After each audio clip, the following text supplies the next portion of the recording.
is resonating. Anything else under the sun. We want our neighbors, our community is stronger when we are talking to each other and when we are able to connect, even if it's about things we don't necessarily agree on, but we have a shared interest in getting a solution together. That's my jam, always has been, I hope it always will be. But last year I decided I loved working with FNA so much and I loved my nonprofit clients that I decided to leave the safety of my 9-to-5 job and do social media consulting and email marketing consulting and any digital marketing consulting on a full-time basis. But I'm still very proud that FNA took a chance on me, even though I'm not from Fishtown. That has come up as a, like, why are we working with somebody that is not from our neighborhood? And the reason is the people who said you should be part of us thought my work was good. So that's to their credit. They have good taste. And it's not necessarily a bad thing to have somebody outside the neighborhood come in and look at how things are and suggest perhaps there are other ways we could do this to welcome more neighbors into the fold. And so I'm also a problem solver. It's a quality that I'm very proud of. So I was born in West Philly, spent several years in Delco when my dad opened up his own law office and we moved out there. And then came back to go to school at Temple University. My degree is in film and media arts, and me and my mother are beyond excited that I'm actually using that degree now to film videos and tell stories. I'm also very proud and open about the fact that I am an autistic ADHD woman. And what that essentially means, as Olivia, my boss, will tell you, I need routine, but I also actively rebel against it. So every day is a choose your own adventure, but we make it work.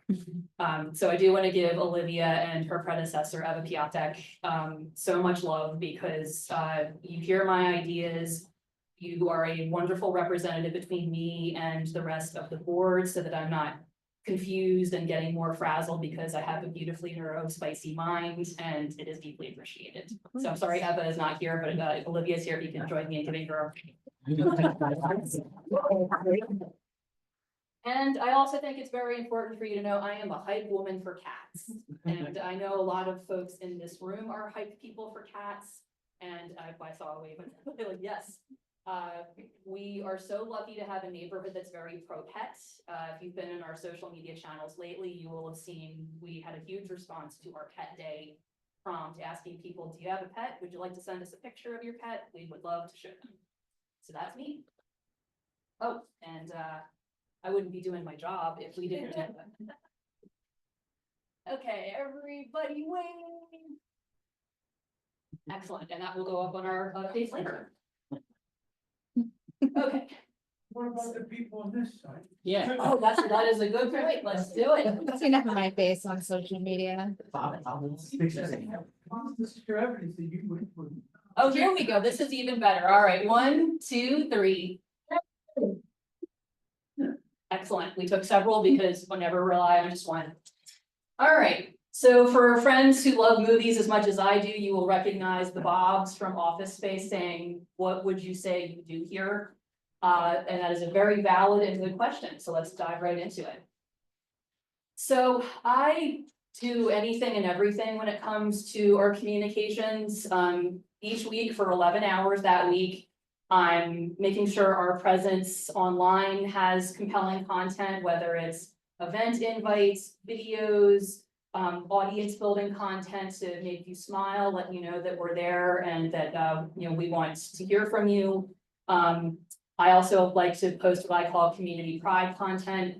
We're a town with a lot of great artwork, artists, music, lots of different activities that I think makes us the envy of the rest of the city of Philadelphia. So any chance I get, I'm saying we have pets, we have artists, we have great art, we have great music, we have events that will showcase some of these things to you if you'd like to join us. I'm also a connector, very proud of that. If you ask us a question on direct message, if you leave a comment, I am probably the one that you are interfacing with, like, when's the sidewalk sale? May 17th. On Slack, I occasionally post updates as well. We're still getting a rhythm when it comes to what exactly is it my job to share on Slack. For the time being, it's if we have events coming up, if it's sidewalk sale related and we want you to sign up and list your house as a place that people can come and buy things on the sidewalk sale, we want everybody to know that. We actually have a trash holiday coming up on Friday, which I did not realize, and chances are good others may not. So you will see a message from me tomorrow saying FYI, plan ahead, trash day is delayed this week. Also, something that doesn't get talked about a lot with communications, but is equally important. I help ensure consistency about how our brand is promoted and how we talk about it. So the idea is kind of like the McDonaldization of communications. No matter who you ask, or no matter what door you go through to interact with FNA, you should be getting the same answer. And I work very closely with Olivia to make sure that we are giving you good information. And if there happens to be a moment where our knowledge has a gap in it, or something has changed, we want to correct that as soon as possible. Another reason why community input and an exchange of ideas and commentary with you all is so important. And over here, next to the text is a screenshot of the Reels page of our Instagram channel. As I mentioned earlier, we are currently on Instagram, which we have over 15,700 followers at this point. We had a 20% increase from when I started. We're on Facebook where we have 10,000-ish. Or I think maybe we have like almost 10,000 followers. We're now on Nextdoor. We were on Twitter.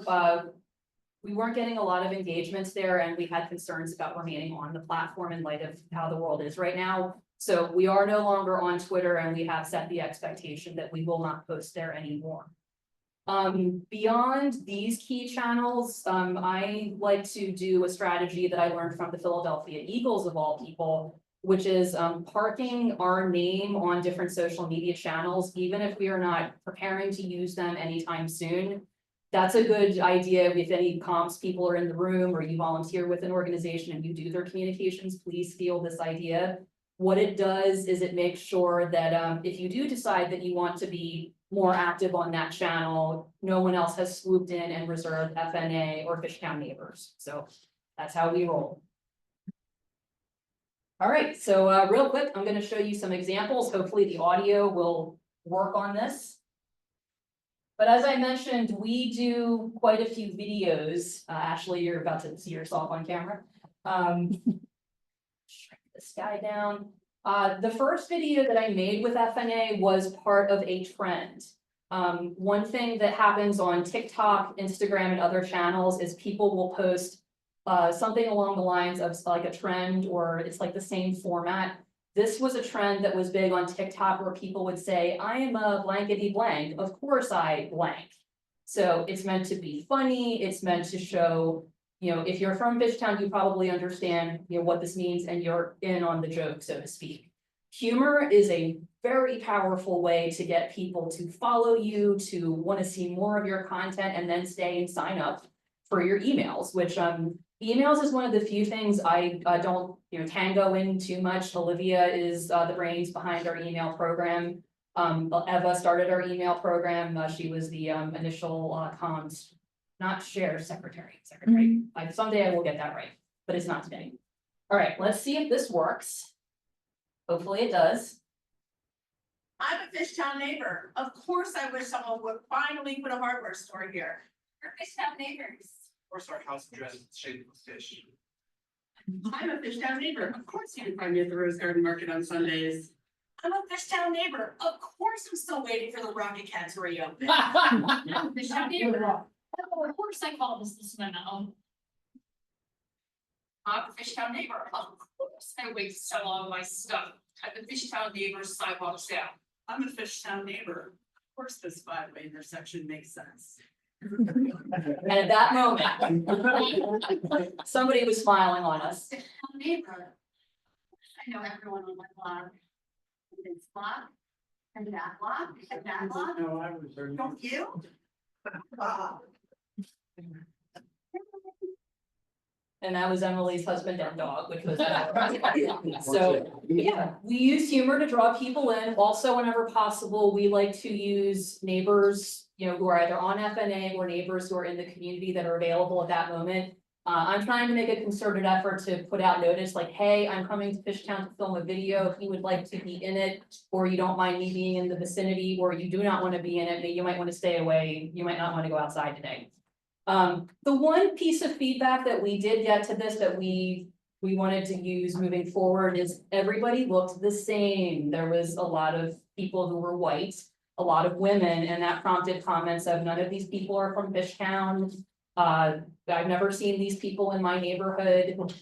We do see that, and my response is I'm always appreciative of the feedback and we do take it into consideration.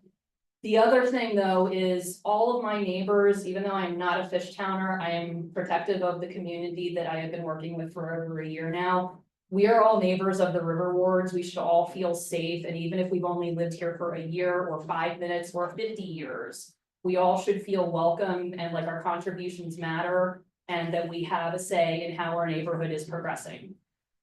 Even so, we did take that feedback to heart and we really do make a concerted effort to make sure that our neighbor is reflective of the people who live in it, of the artists who have made our community a better place, of the policies that have made us a strongly connected community. So to that end, you may see on our, sorry, looking for our other video here. Sorry, Emily. I'm always big on how can we celebrate artists and people that have created content in our community. We also use holidays like Trans Day of Visibility, Black History Month. We will have content for Pride Month because we had content for Pride Month last year. I decided I wanted to make a video, in cooperation with the neighborhood about all of the murals that we, well, not all, most of, because there are many more. This is only scratching the surface. Some of the murals I am familiar with and put together a video in the style of a TikTok video of, this is a walking tour that we're gonna take. So this is murals by Fishtown artists, by Black Fishtown artists in our neighborhood.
When we do videos like this that are like music based with footage in them, we do license the music, so we are not looking, free music to use in myvideo.com or anything like that.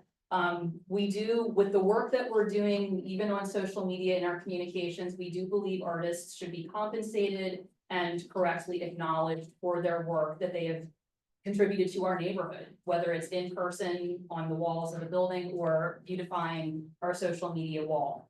I think I use Audio Jungle, which is a great website. You can get songs from composers that they're compensated for their songs for as little as $5. And it sounds really good. I still get this tune stuck in my head from time to time, and it's really fun. So those are some video examples. Let's get this show back on the road. Okay, so summation, why does this all matter? Our online presence helps bring neighbors together. It always breaks my heart when I see somebody comment, I wish I had known this was happening. I didn't even know about it. So I've made a concerted effort to make sure that I am aware of any different, how do I put this? So there's this algorithm that you might see on social media, and the algorithm, I hate it and I love it at the same time, but the way social media works is if you click on a cute cat video, The algorithm is now going to show you 5 million cute cat videos just because you clicked on that one video. Which is great, because if you want to see the happier side of life and you want to see beautiful videos about murals or cute cat videos, you know, Facebook and Instagram and TikTok are very good about showing you that. Where it's not so good is if you want to follow your favorite pages on social media. I don't know if anyone else has noticed this, I certainly have, but I will see posts about events and think, oh my God, I gotta go to that, and then I read it more closely and it was 2 weeks ago.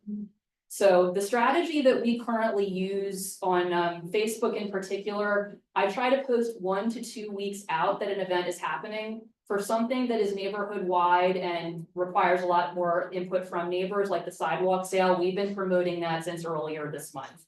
And there will be posts about that every week to say, we're this many weeks away, here's how you can sign up to get on the map.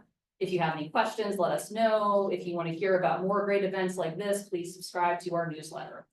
I will then also either share the post closer to the date that it's happening, or there is a feature in Facebook where you can tag all followers of your page to say, we have an events committee meeting coming up tonight, you should join us there. So far, that's been the best way that we've been able to find a happy medium. We have gotten some feedback from neighbors, like, I don't want to be tagged all the time. If anybody feels that way in here, I'm happy to show you the workaround that I have offered neighbors where they're still following our page, but maybe they're not getting tagged in those posts. Because it does break our hearts when we put a lot of time, love, and energy into an event, and then the people that we want to come to it don't even know about it. My work is also helpful because it frees up members of the board. Board members, can you raise your hands, please? Yeah, so these wonderful people now have time to worry about other things while I'm focused on hearing from the community, getting messaging out to the community, reporting back any issues that maybe we weren't aware of that we should think about moving forward. Having a compelling and consistent online presence also is good for deepening our connections to regional community organizations, or RCOs, hint, FNA is one of them, and city institutions. So you'll notice on our social media content, I like to tag, if somebody is presenting at our community meetings, I try to tag them if they have an active page, if they appear in a video, or if there is a resource that they can offer. We recently did a post about volunteering in Fishtown, so I did go ahead and tag Lutheran Settlement House, Friends of Conrad Square, Friends of Palmer Park, Palmer Doggy Depot, and Friends of Penn Treaty Park. So they were aware we're being mentioned in something, and also it draws you, the users and the followers of our content online, to their pages so that they're able to now benefit. And lastly, simply put, it makes us look good. We are a volunteer-run organization, but the events that we put on, the personnel that we bring in order to do the work cost money. So if we have a compelling presence, that looks really good for organizations that want to give us grant money. It's also really good for people that are wondering, well, I want to support a worthy cause. I wonder who I should give this check to. They take a look on our social media pages, see that we engage consistently with our community, and that we are taking steps to make sure every community member and neighbor feels heard and welcome. That sounds great. I'm giving my money to that organization. So that's basically all I came prepared to talk about. Got questions, feedback, rantings, I'm here for them. Sure. My camera. I have my sunglasses. Just a note, thank you for putting this together, Marta, and it's like a huge thank you to all the work that you're doing. Oh, And thank it's like amazing to see, and it's super fun looking at all of our, all of our channels, and it feels like the kind of like the feel of the neighborhood like screams through the screen, which is Thank you. Yes, Brittany. Everything makes sense. You literally took the words out of my mouth. I second that. I think our community is definitely reflected well, on our page. So Appreciate that. Thank you. And yes. Question, how does email, excellent emails, FNA sends great emails out, how does that fit in? How does it meld with all this? Great question. our work feeds off of each other quite a bit. There are times when I'm looking for content to share in social media. Olivia has put together a rundown of, because she sends it at the beginning of each month, so I now know here are all the events that neighbors have been, made aware of that I'm now also going to take and put onto our social media. There are times where I'll see something on Instagram and share it, and we realize maybe we should make this something that goes in the next newsletter so other people can see it. Good communication, it's consistent, and it makes the assumption that not everybody is on all of these vehicles or has access to them. So we want to make sure any events that are open to neighbors and would benefit from neighbors' input, that's getting shared on social media and in our emails. And we also have very high design standards. I know that our social media pages scream 6th grade group activity vibes, but that's a strategy. That is not just we throw stuff together and hope that it works. I spend sometimes hours looking at what are other organizations doing, what hashtags are being used, are hashtags even being used anymore? And a lot of companies are moving away from that. You also may notice on our social media channels, a lot of websites are now in the comments of posts. That's a strategy. Facebook has decided it wants to emphasize content that is going to keep you on its website as long as possible. That is all social media platforms. They want you to stay on there and click on, people that have bought ads from them, engage with content that might be divisive. Unfortunately, they do make money off of us being divided and angry all the time. And that's another reason why I love our pages.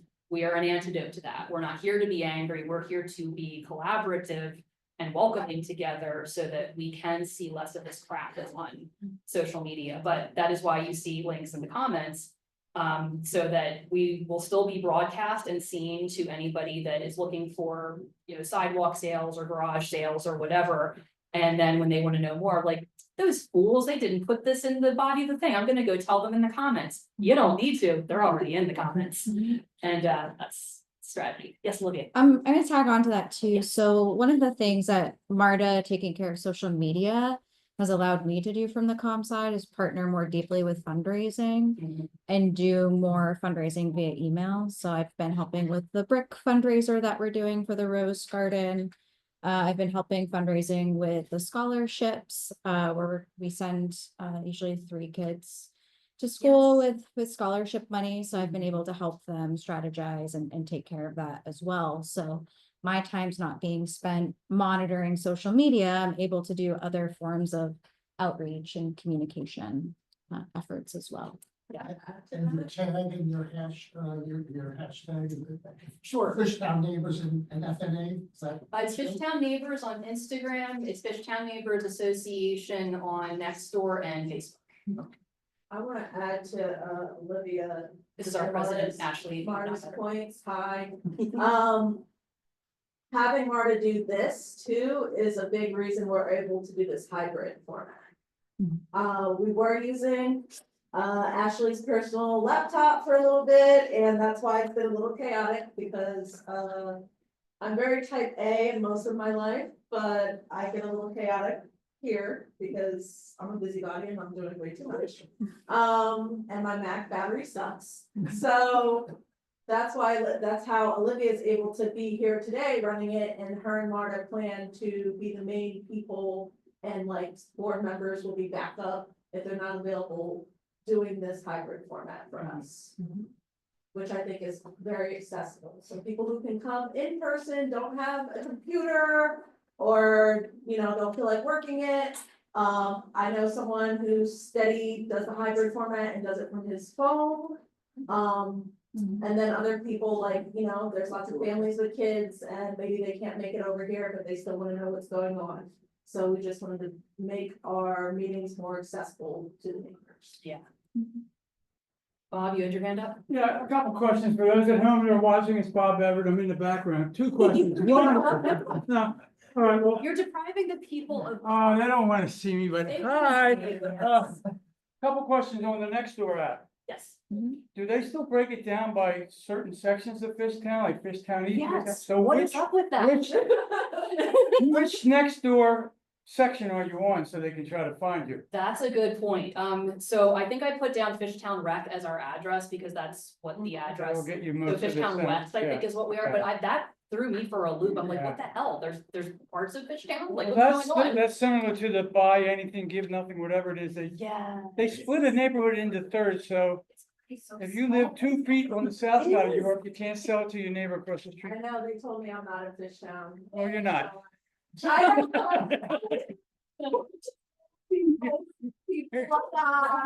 Wait a minute, I'm one of them older people. So belovedly, if you are lifting, you are a fish downer.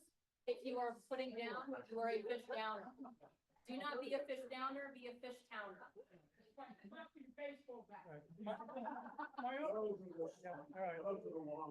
The other question would be, you mentioned Slack. Yes. Now, obviously, the people on the board, we use Slack a lot, but Sorry, guys. we're trying to get our neighbors that, you know, are out there in internet land instead of here in person. To use Slack, so we can communicate quicker on Slack than having to sit down and do an email or a social media post. How do people that want to maybe get involved with the Slack sign up for that? So I, in our monthly newsletter, have a direct link to join our Slack channel. So they can sign up that way. They can email us. This is Stand the by. link I gave you because we want to verify addresses first. Otherwise, Slack will let anybody just hop in. Okay, great. So you are checked that, I checked that, that goes to that link. All right. Yeah. So you are verified. So if you want to be on our Slack channel, All right. you use the link that Ashley gave to Olivia that is now in our monthly newsletter, and you are vetted to make sure you are actually in Fishtown.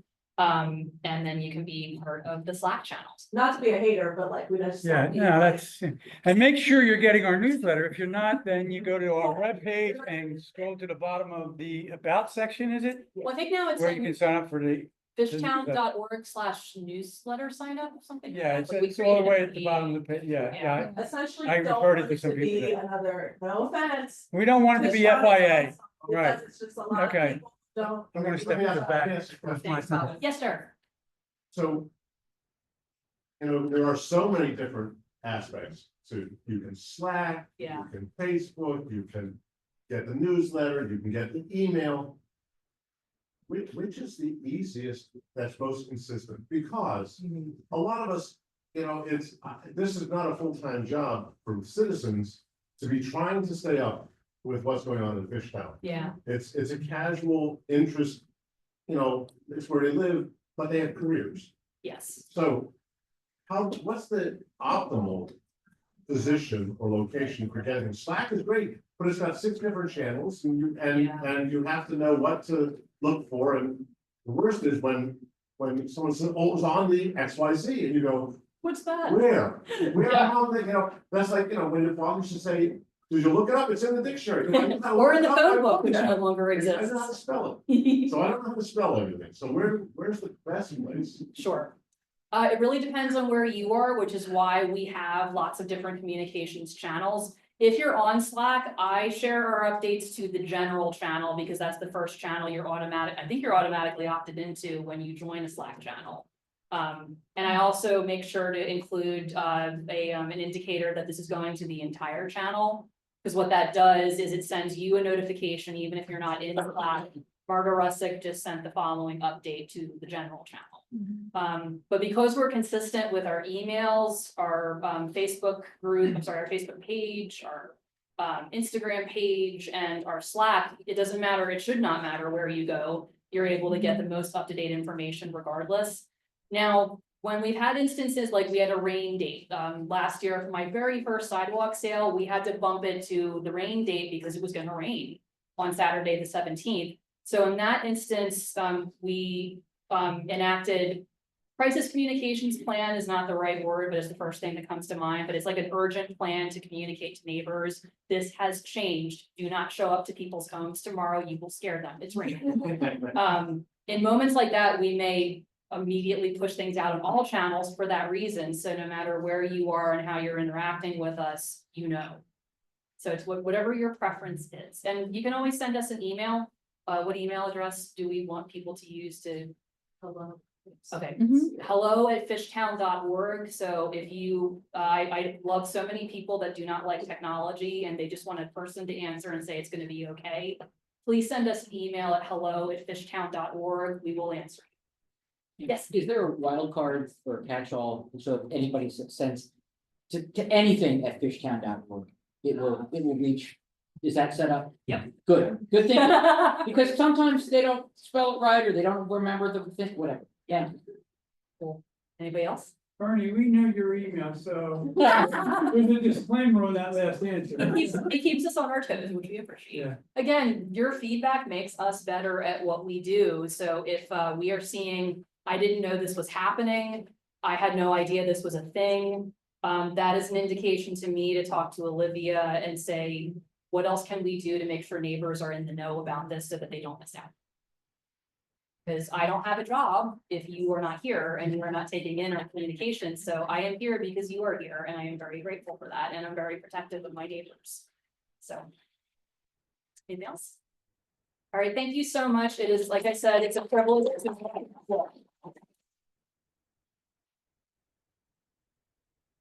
Well, next Do you up, need anything? no,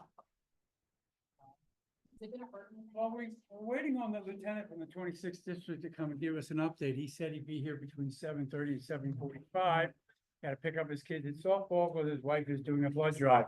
And our safety chair said the same thing. Well, he's not doing anything like that, but he's supposed to be 7:45. So do we want to talk about the things we've been discussing with the Girard Avenue crossing, traffic lights, York Street, Yeah, and anything else that maybe I missed Like myself big because I things. don't know which site to Well, go to see updates. really quick, do you want, because this was big on FIA, and for a reason, I will say, the pothole situation on that. On the 1400 Yeah. block of Oxford, which is, that's a cave-in, not a pothole. A pothole is like this, a cave-in is when you can stand in it and all they see is your eyes. So the 1400 block of Oxford is between what streets? Belgrade and Frankfurt. I don't know how to get around in my I hometown. did a Well, I don't know 311. the street names. I know how I to did a get places. 311. Was it No, it was, yeah, Tuesday? No, Monday.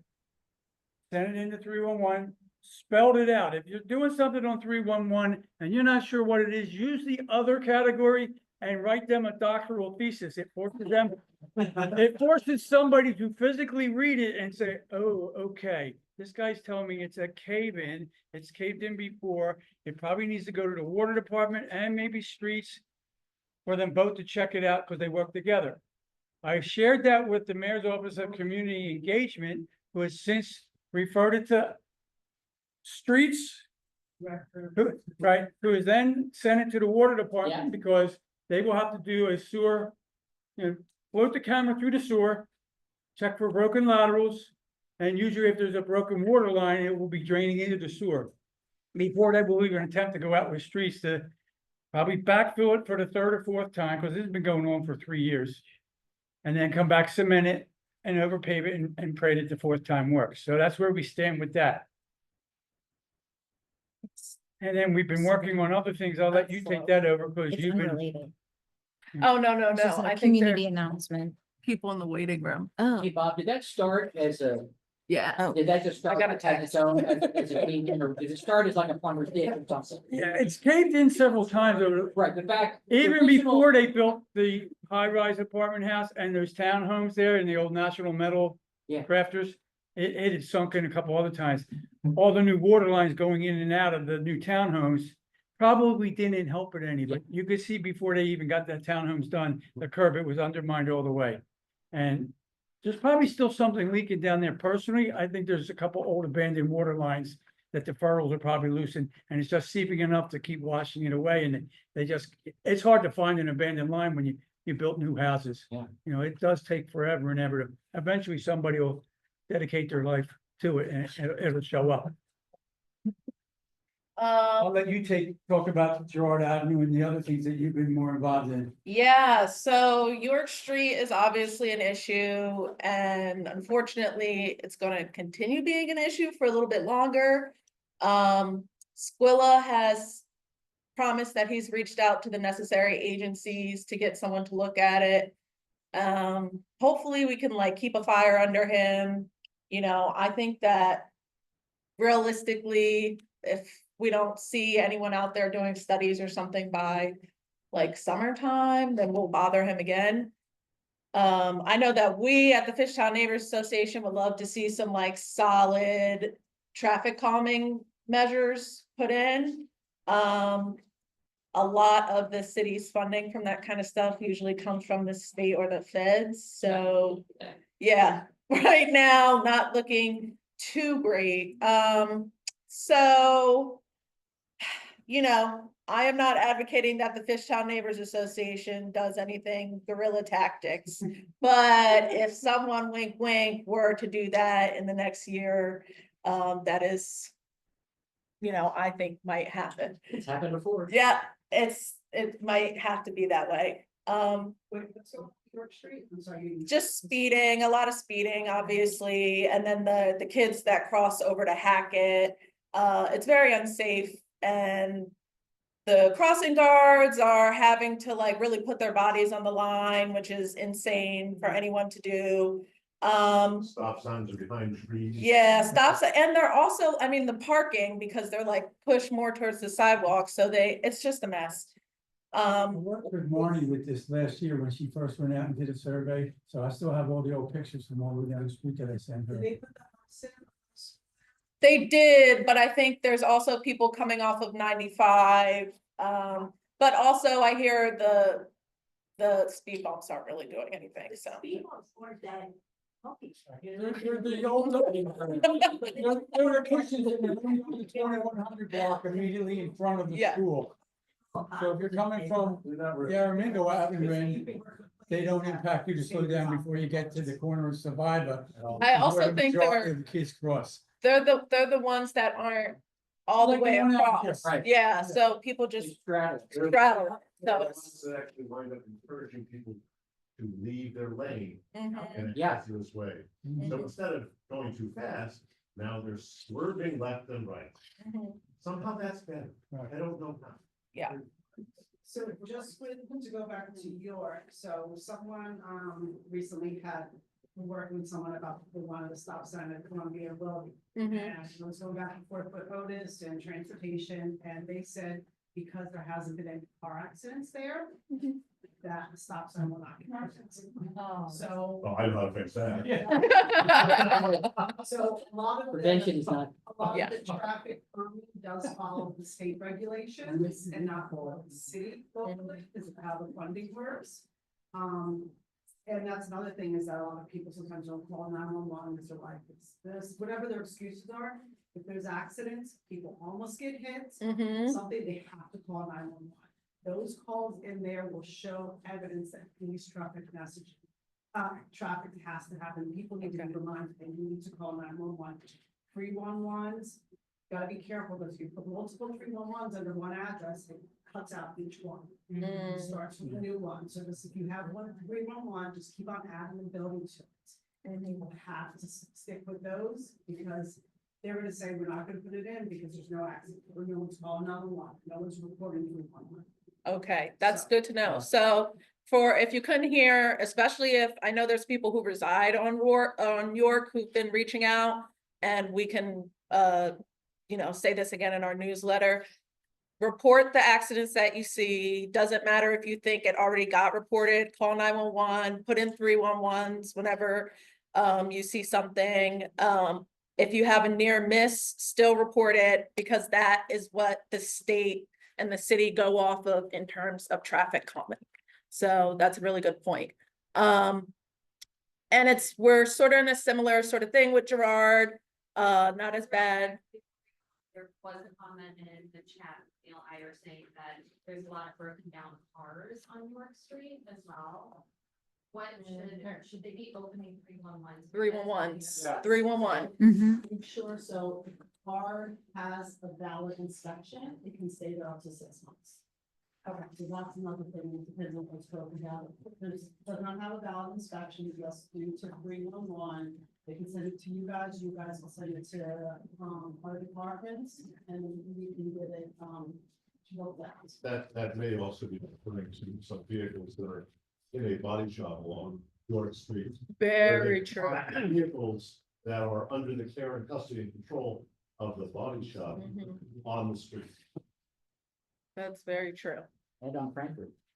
I'm gonna let the captain go You're first, talking. and then I'm gonna talk about Gerard.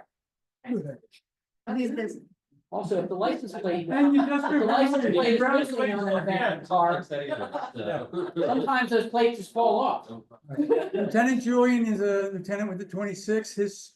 His command, oh, he has the whole 26 when he's on duty.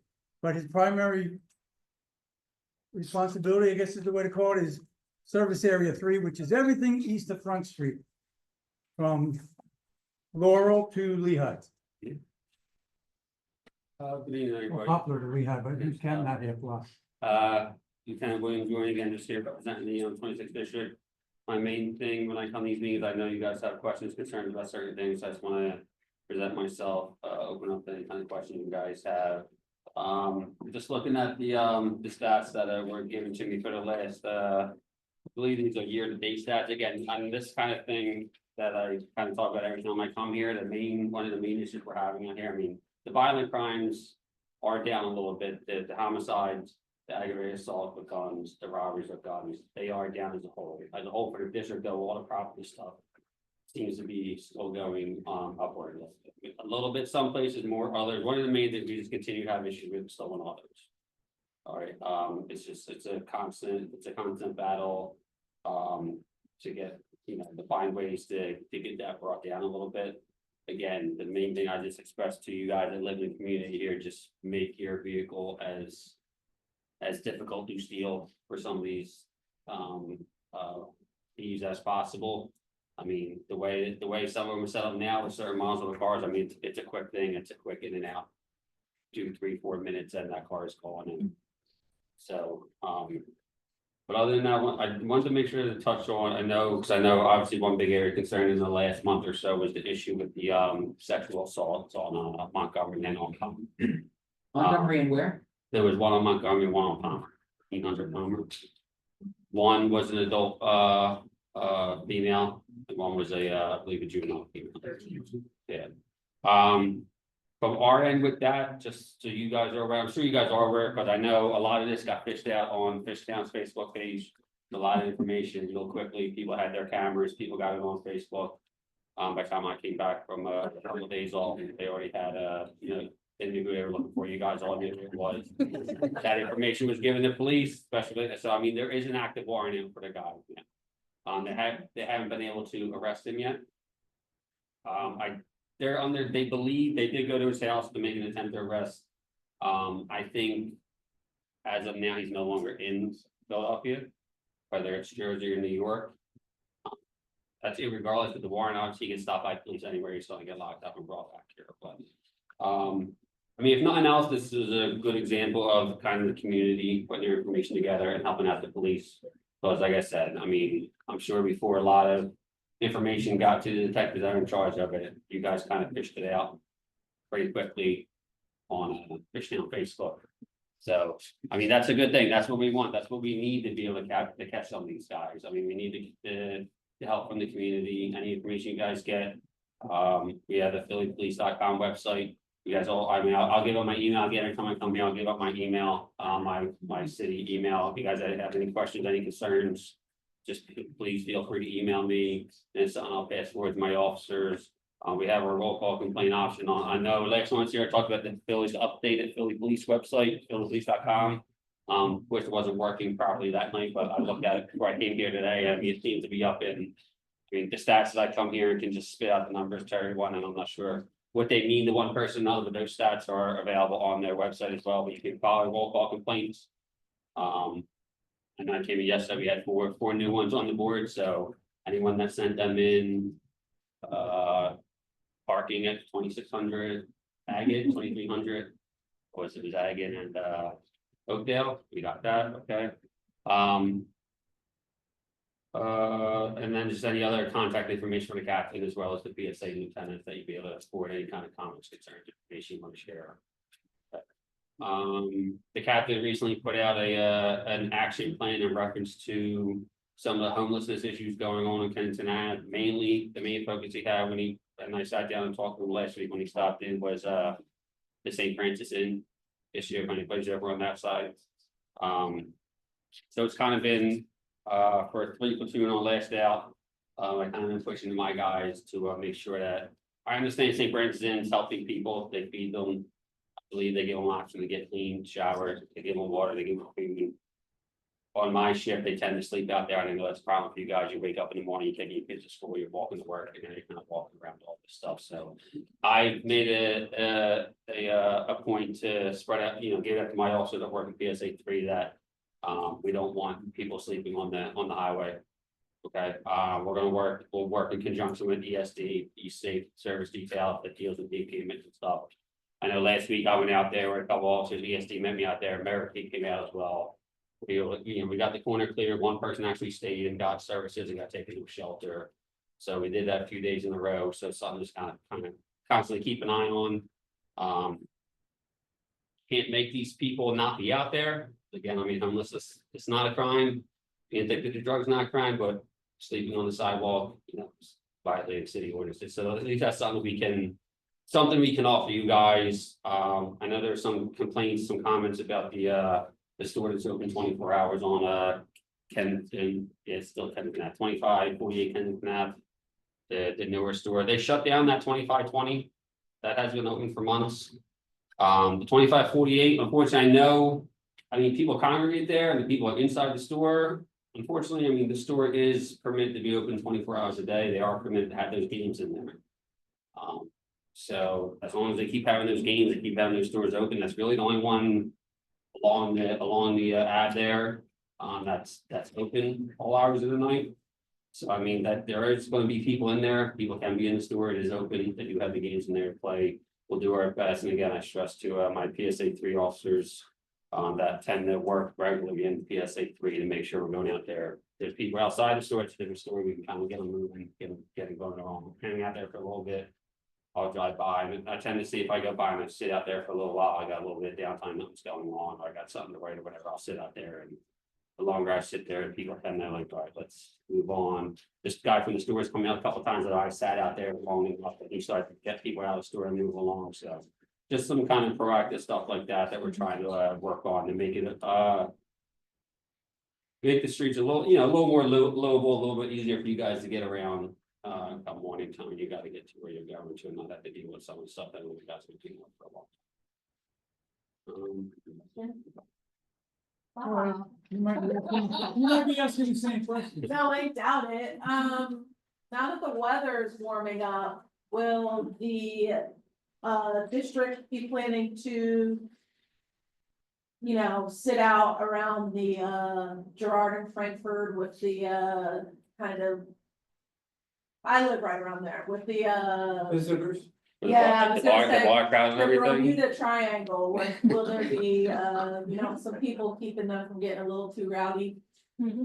Yeah, we don't have anyone specifically assigned out there. Mhm. If it's something where we get, a couple nights in a row, hey, like things are kind of getting out of control, then we do have enough to point out, like, hey, from 12 to 2, just go hang out there, just to be visible out there. We do that with a bar that's not in this PSA, but that's because we've had a lot of violent stuff happening out there. I don't tend to see a lot of violent, have a lot of violent issues with the bars out there. On Franklin and Girard, if it is something that's becoming a problem, we have a couple nights in a row we're having fights or people getting assaulted, anything like that, then yeah, I mean, it's something that we can simply put someone out there, just kind of hang in the intersection there and just be a presence to kind of hopefully deter people from hanging out once the bar's closed, from hanging out too long, just getting the Ubers. I know the Uber stuff's a pain in the butt out there. They're blocking traffic a lot. I mean, I'm gonna advocate for people leaving the bar and getting Uber. I know it's a pain in the butt, but at least it's good that they're getting Uber. They gotta drive somewhere, they're not getting in their car and driving off, so. I mean, that's just kind of a part of it, like a little bit of a nuisance that's gotta get dealt with such a high commercial area that everyone kind of leaves at the same time. But it's something that we do keep an eye on, and if it's something that becomes an issue, then we can change our deployment around. Like I said, you have my email, if there's something that's happening a couple nights in a row, hey, people leaving the bar, they're sitting on my steps. they're parking their cars on the sidewalk, they're doing any of that stuff, just, again, feel free to email me and it's something that'll bring, you Yeah, you can give them your address, they can go sit in your steps. know. Yeah, we were trying to get the other unit to come and explain the process. We're talking about the recent assaults in the neighborhood that had people upset. What's the process, you know, from when somebody reports it to a local officer through the district, then gets reassigned, or, you know, shared to a special victims or a detective, you know, where does the 26th play in the whole overall role? Because I think a lot of people in our neighborhood think it's just the 26th that handles the whole thing, which is not the case. You know, and it's very different for like a large apartment like us, whereas suppose you go out to the suburbs or whatever, out in Bucks County. Those officers, they get called to a job and that's their job from start to. The person gets arrested, goes for all that. I mean, for us as patrol officers. We handle basically the initial part of it. I mean, we handle the initial report. We'll get whatever complainants we have, whatever victims we have, whatever witnesses we have, and determine where it's gonna go to, whether it's police detectives, whether it's shooting investigation, whether it's special victims, whether it's major crimes, whether it's homicide. I mean, that's a little more obvious one, but wherever that goes, then we get that, we get the report, we get the complainants, we get the victims, we get any witnesses, we get the detectives, and then it's kind of, from our standpoint as district officers, it's kind of, here's all the information, here's all the parties involved. Then we just go back out on the street for the next one. Obviously, wherever their investigation takes us, that information is passed down to us. For patrol alerts, which they put out a lot when they have either persons of interest or people that they know that they've identified and they are now wanted, they got warrants out for them, they'll put out, issue to us patrol alerts. Whether it be people, whether it be vehicles, whatever it may be. And that's something that gets distributed out to the officers so they know while they're on patrol, what to look out for. But in terms of the investigation itself, we as patrollers, we don't do a lot of investigating any jobs on the road. Each different crime has a certain, the majority of the stuff goes east. If it's not something related to sexual assault, it's not something related to someone's actually been shot or killed, then it's pretty much going to east detectives. If there's a shooting where no one shot, that'll go to east detectives. But outside of that, after we determine where it's going to go to, then after us, we take out all the parties involved, all the paperwork involved, drop it off to them, and of course, we just go back out on the street to the next waiting call. Not nearly as serious. Are U-turns illegal on Frankfurt Avenue? Here's This Frankfurt Avenue is a driving night between about Palmer and Girard. Because the cars come up, they see the parking spot on the other side of the street, and they hang this U-turn in the middle of the street.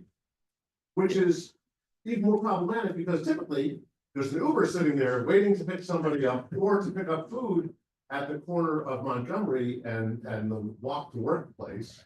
Or the Amazon truck is parked there. So you've got 4 cars that can actually go in the other lane to get around, but 5 and 6 go ahead too. So the 8 cars can. I don't expect you to patrol and look for, but if they happen in front of them, could they please?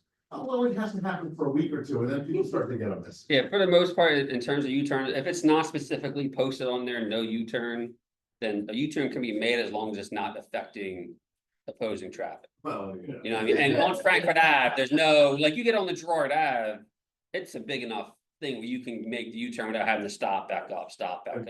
You know what I mean? Whereas Frankfurt Ave, that's really just not possible. So chances are, yes, it's going to. So is that a signage thing they have to address with streets or? Yeah, I mean, the streets would make the determination on whether or not this, this section. It would. Mhm. Yeah, there's signs there that says no, I mean, a lot of the intersections on Girard, have them as well. I mean, Girard and Frankfurt, I believe, has a no U-turn stop there. They get them a lot where the trolley stops are. Unofficially, I'd ask just a little bit of beef on that. Would a few times people sitting there with lights going to write someone a ticket. People are gonna notice because it's just getting right there between the Sullivan House field and the Sullivan House building. With the new loading zone that people don't use, they're parking in the crosswalks and it's a nightmare. And double parking, like, what impresses me is when people double park on the empty loading zone. The loading zone is empty and they double park anyhow. They don't wanna get blocked in. That's By crazy. someone who's doing what they're. Everyone's kind of in, everyone's always in a hurry out there, and they're all just kind of. Is there a double line down Frankfurt Avenue? Is that a double line in the middle? Yes, flex post. Yeah. There is, all right, is it not? A traffic, Title 75 or what, a traffic citation to cross the double line? Correct. Okay, well then, there's your answer, yes, it's illegal. Because they're crossing the double line. Well, I understand, but we're all crossing the double line to get around the double I'm- line too. I'm just saying, but you asked, and you said it wasn't. So don't enforce this one. It's all a trickle down thing, whether, you know, they're. We might be able to suggest to either the state or the city, depending on who wants to handle it that week, because they're always arguing. Flex posts down the yellow line in the middle of the street, to limit where they can turn. It would have to be open at Master, because obviously people wouldn't make a left turn there, but that might cut some of it out. Yeah, it's. And yeah, PPA needs to maybe It is the enforce state- that it's the loading state zone, law. but it's 30 minutes? Like if you're coming in and out, right, it's a 30 minute. Yeah, it's like 20 or 30 Yeah, minutes. if you're coming in to pick something out and get out, you know.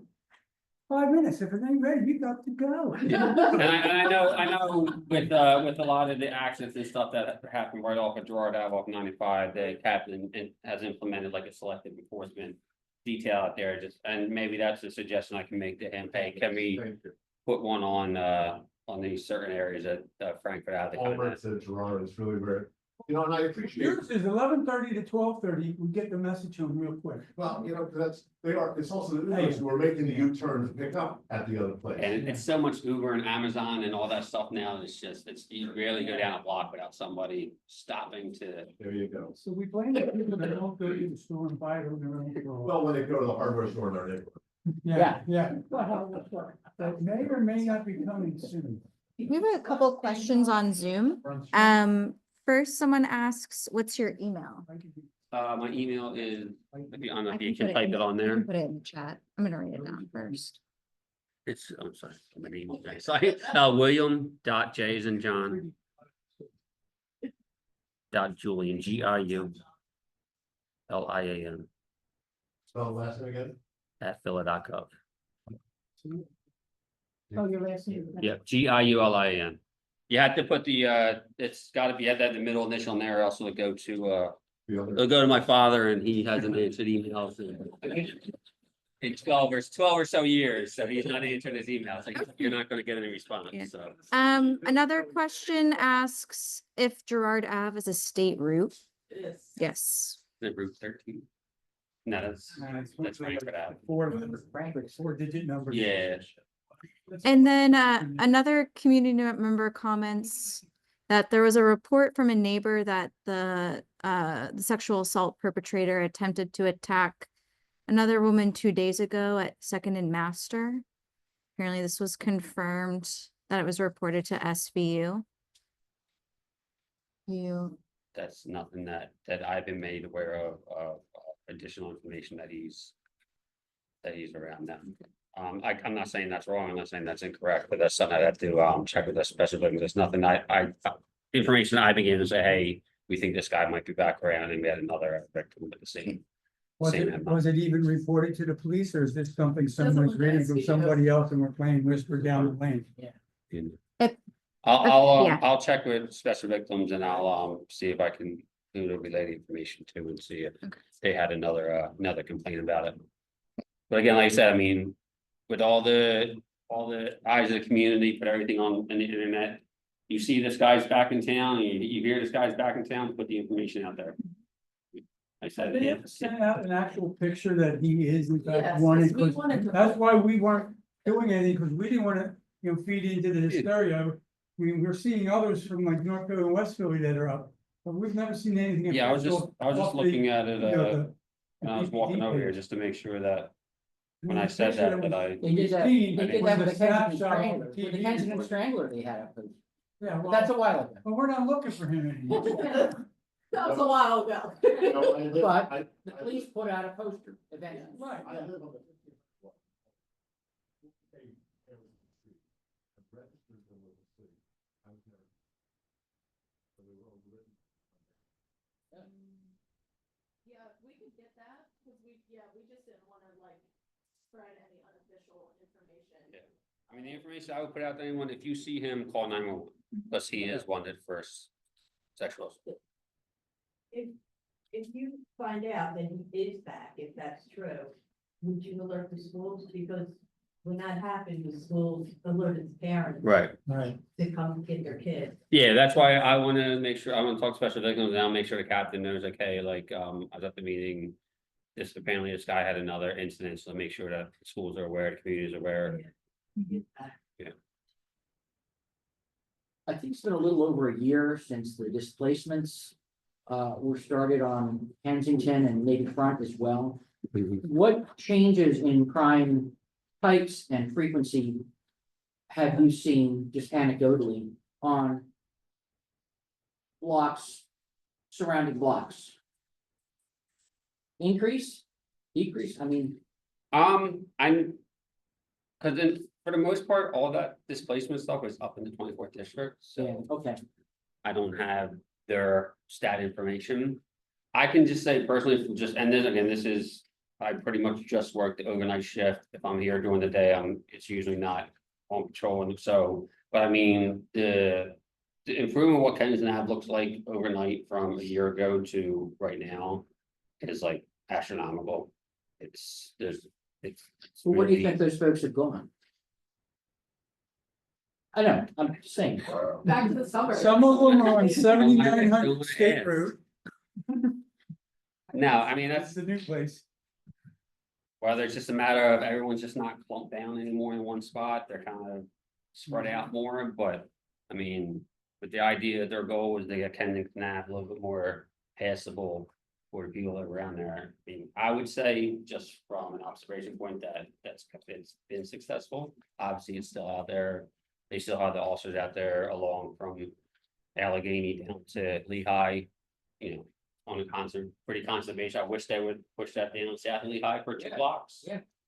Um, I thought it went down to like York, for a while, didn't it? Maybe I missed. yeah, Right. for the Initial- most part. You know, the way I see the deployment, like with the KPD and all, it doesn't really come south of Lehigh.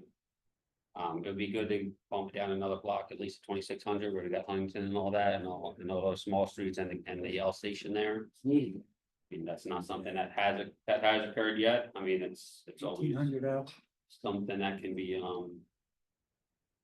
advanced, but I mean, when issues do pop up, I know the ESD, I mean, I do get help from them all the time. If I do need extra bodies, or I need someone to come out and help me with a homeless situation or encampment situation, they'll come down and they will assist. What's ESD? ESD is the East Service Detail. East Eastern? Service Detail.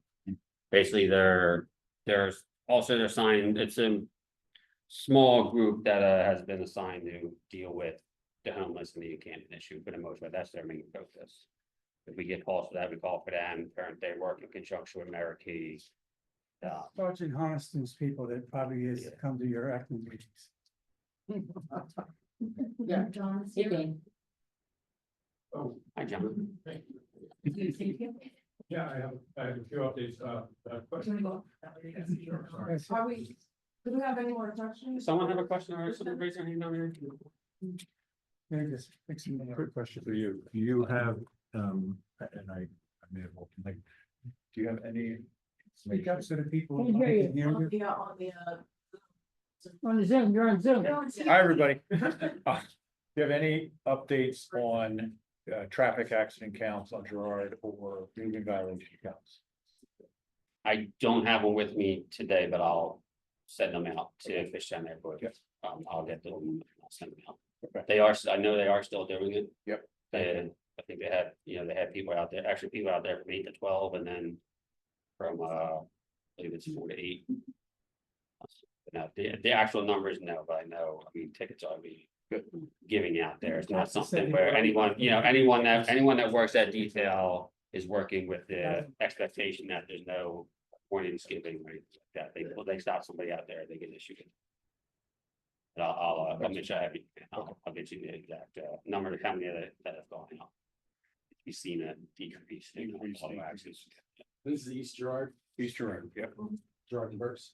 Yeah, it kind of starts from off the 95 off Grant down until about Front Street. Especially Burks, especially Palmer. Yeah. It's on my way home, I almost go out of my way not to, sometimes. Yeah, we got that, we got those yellow poles that stick out of the ground now, and, Okay. but I mean, the yield is, A little bit. people are, Station right there. people are still working on, Like Times Square. people are still working on the yield concept, but it's, Did they catch anybody hitting that fire hydrant at Columbia and Girard the other week? That guy hit that fire hydrant and boom. Somebody saw it. It was wild. I took a picture and put it on water line. Okay, In an so, hour, it was fixed. I only have two updates. One, April 30th, we're gonna have a general safety meeting here. 7 o'clock. It's Wednesday. It's 2 weeks from today. And then if you happen to live near Blair Street or Air Street, 1700 Blair, 1600 Air, there's a follow-up meeting there with Councilwoman Lozada's office.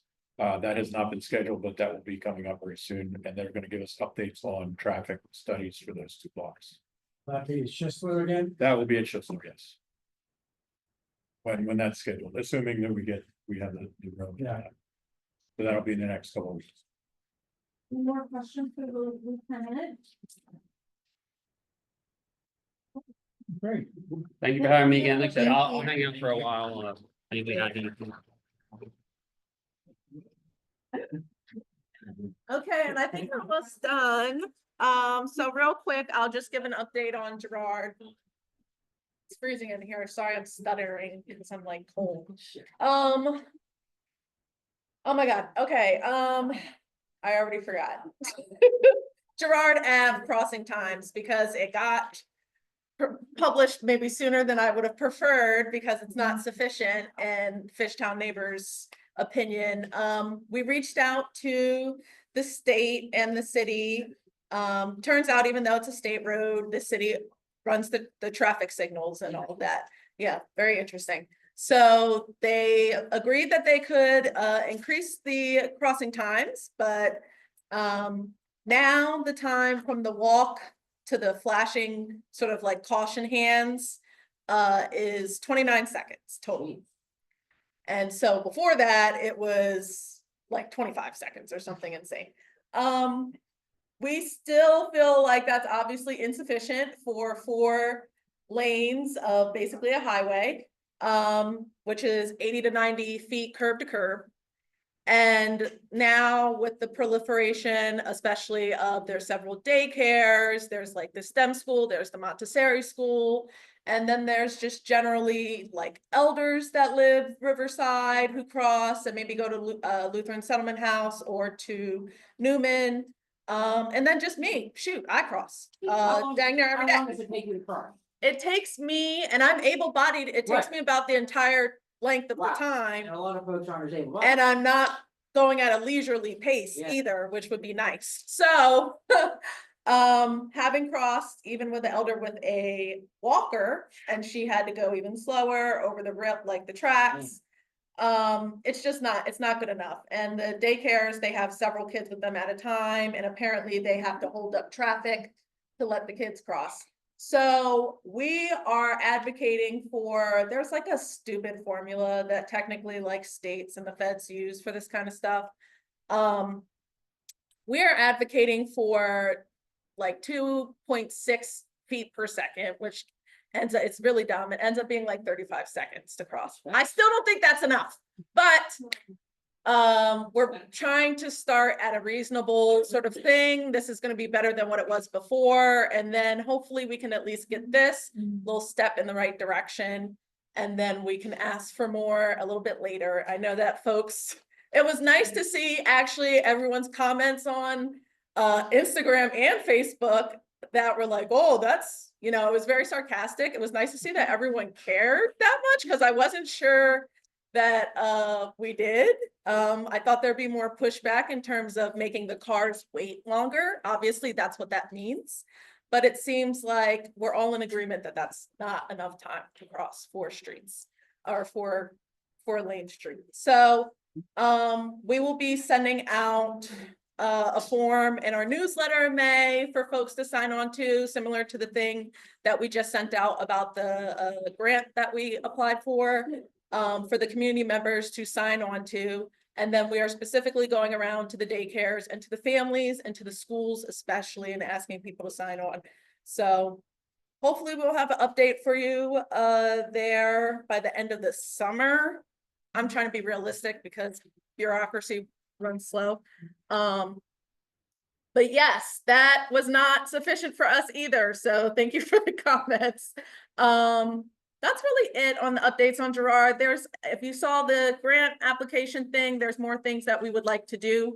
It is a state road, so we can't really, everything that we want to implement is like beautification stuff. That's really not anything serious. And I know folks again have mentioned repainting the lines on Girard. I heard from a very reliable source that the state was supposed to be doing work on Girard next year. I brought it to their attention that doesn't make sense anyway, because FIFA's here and all these other things, and Fishtown is a very popular neighborhood, and to have Girard ripped up in 2026 doesn't make any sense. So my bad, because they might have pushed it back now. So sorry, I was like, that doesn't make any sense. Did you look at the city schedule? And they were like, oh, no. And I was like, so hopefully that happens sooner rather than later. But I would imagine that they aren't going to repave the lines until they like completely redo the street. They would consider it a waste of money and redundant. So, but they might prove me wrong. So, yep. What are we gonna do about SEPTA? Because last time we came together and complained and Yes. are we doing something else? SEPTA, I have a meeting with some of the neighboring neighborhood organizations on Monday. And we are going to figure out what's best to do. It sounds like folks are interested in doing something as a community similar to what we did last time. So we're going to find a date to do some community phone banking and letter writing. Phone banking especially really works. As someone who's worked in representatives' offices, they hate when you call. It's very annoying.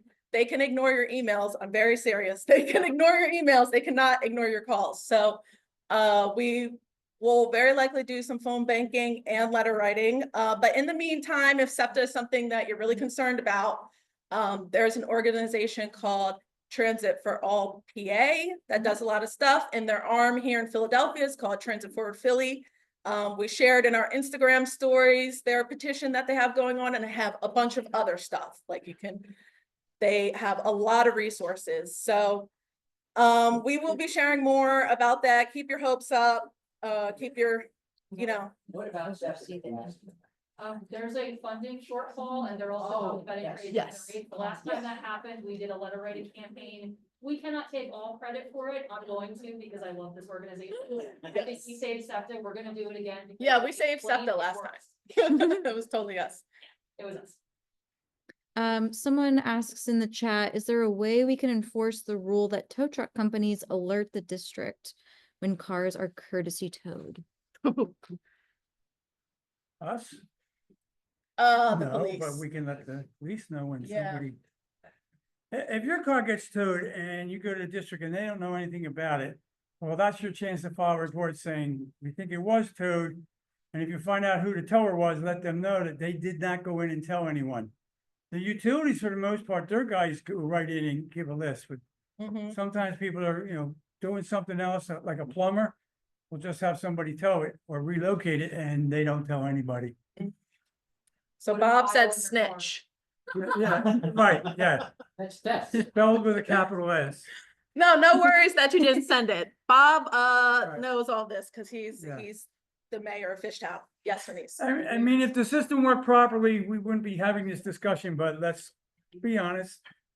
Even the utilities sometimes conveniently forget to tell anyone.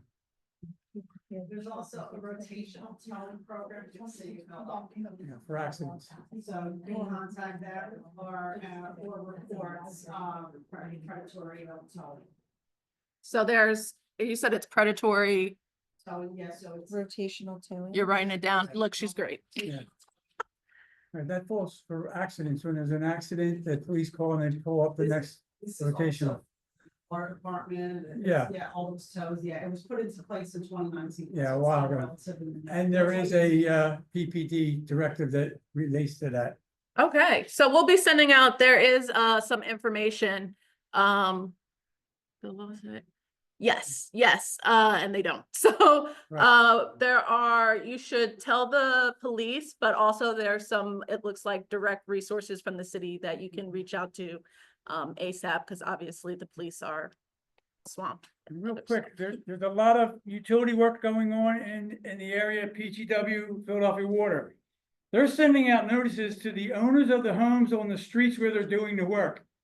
Sometimes their letters look like it might just be, I'll use the official term, unendorsed bulk business mail, AKA junk. You need to open them and read them, because sometimes they'll give you the information on when they're going to be doing it, when you can't park there, who the tower will be and who to contact.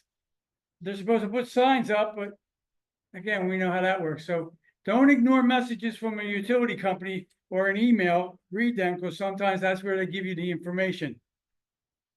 Good job, good point. Any other questions before we go? You can't go yet. We can't go yet. Oh, yes, we have a raffle here. Yeah, sorry. This is why you should come to the meeting. You might win a lovely Where door prize. Don't know where it is.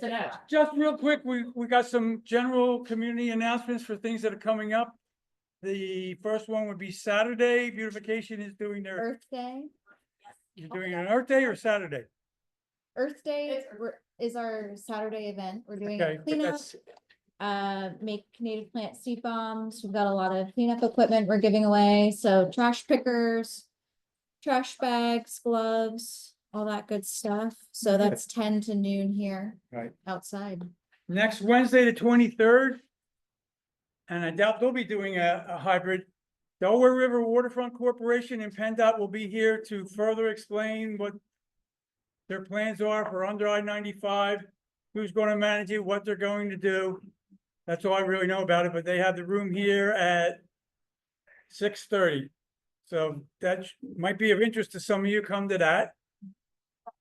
Good, oh yeah, good. This week, Good Friday, we have the fish fry at Elm Tree Post, 1414 Palmer Street, starts at 3 p.m. That's always a good time. You're helping the VFW post. Benefits the post, the biggest fundraiser. Right, yeah, that's a big thing, and we always go to that. Yeah, I didn't know about this. I would absolutely. Takeout. This is why we have meetings. I love make sure you all Right. know about this. I'm not Catholic. Right, the fall, right, right. Like this. Well, I know the fish. Also on, what's today's date? The, 16, 17, 18, 19. Yeah, 19th is the Police Autism Town Hall from 11 to, I believe, 3 at Lighthouse Field, which is the 100 block of East Erie Avenue, Front and Erie. If you want to go up there, specifically tailored towards people with autism and dealing with the police, and there'll be groups there. And then last but not least, off the top of my head, the following Saturday, the 26th of April at 10 a.m. in front of Holy Name Church, 701 Gall is the annual Fishtown 5K run. You can register in advance, or you can register starting at 8 a.m. that day. I forgot to bring the flyer with me for the evening, but we'll send something out on that. It's actually on Holy Name's Facebook page if you follow them, and it's probably Friends of St. Laurentius. So usually there's about 50 or so runners of all ages. The bike team from the 26 usually heads them up and follows them, and then we have some people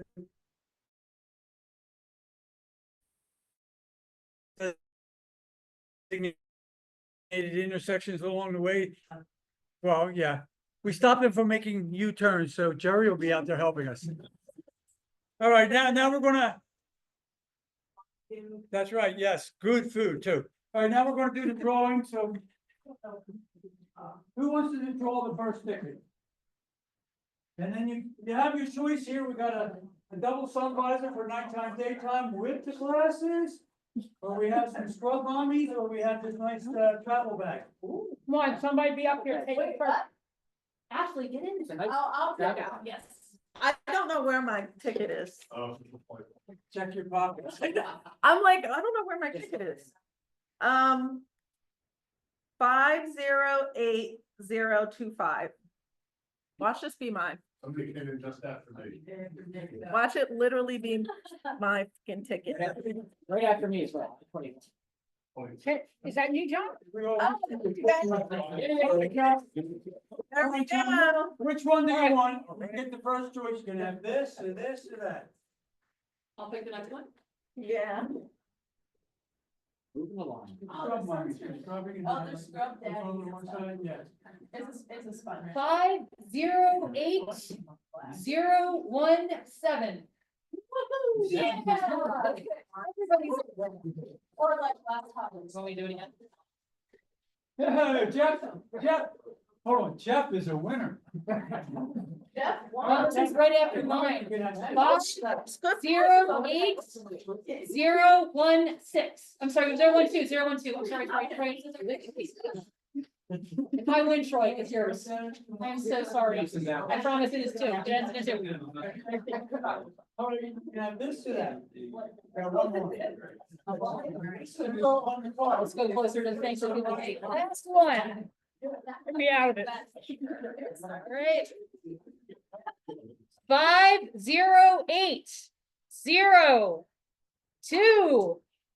508-024. Hey, man. Here, I'll have you the bag. Thank you, everybody. We'll see you next month. Okay, all right, roll one more if anybody wants these. I just threw my ticket in there. This is cool, everything must go, I'm cleaning out my third floor. And it's me.